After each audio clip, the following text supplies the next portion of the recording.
Have you ever felt a chill run down your spine, even when everything seems perfectly normal? It all started when my friends and I decided to book an Airbnb for a long weekend getaway. We found a charming old Victorian house on the outskirts of town. The pictures were stunning, and the host, Marie, had rave reviews about how cozy and welcoming the place was.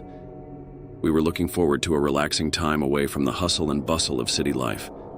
We arrived late in the afternoon, just as the sun was setting.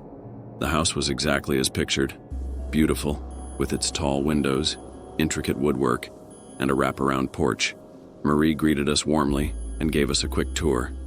She mentioned the house had a lot of history and that some guests had experienced strange occurrences. We laughed it off, thinking she was just trying to add a bit of local lore to our stay. The first night was relatively uneventful, though we couldn't shake a slight feeling of unease. It wasn't until the second night that things started to get weird. We were all sitting in the living room, playing board games, when we heard what sounded like footsteps above us. We assumed it was the old house settling or maybe a raccoon in the attic. Later that night, as I was lying in bed, I started to hear faint whispers. At first, I thought it was one of my friends talking in their sleep, but then I realized the whispers were coming from the hallway. I got up, my heart pounding, and opened my door to see if anyone else was awake. The hallway was empty, but the whispers continued. They were unintelligible, like someone was having a conversation just out of earshot. I went back to bed, trying to convince myself it was just my imagination. The next morning, I told my friends about the whispers. To my surprise, they had all experienced something similar. One friend heard a child's laughter, while another heard knocking on their door throughout the night.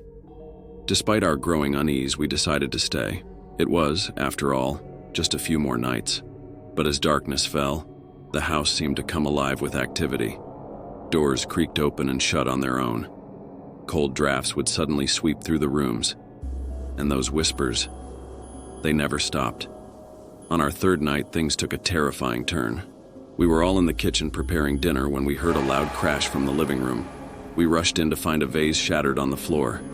As we cleaned up the mess, one of my friends swore she saw a shadowy figure standing by the window. We all looked, but there was nothing there. Desperate for answers, we decided to try a makeshift seance. None of us were experts, but we thought it might help. We gathered around the dining table, lit some candles, and tried to summon whatever presence was in the house. At first, nothing happened, but then the room grew noticeably colder, and the candles flickered violently. We asked if there was anyone there who wanted to communicate.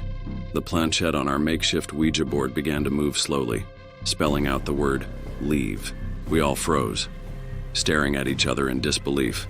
The room grew colder still, and the whispers intensified, almost as if they were angry. We didn't need any more convincing. We packed our bags and left the house that night, driving to the nearest hotel. We called Marie the next day and told her about our experiences. She wasn't surprised. She said the house had a long history of strange occurrences and that previous guests had reported similar encounters. Looking back, I still get chills thinking about our stay at that Airbnb. I've never been one to believe in the paranormal, but after that weekend, I'm not so sure. One thing is certain. I'll be much more careful about where I book my next vacation stay.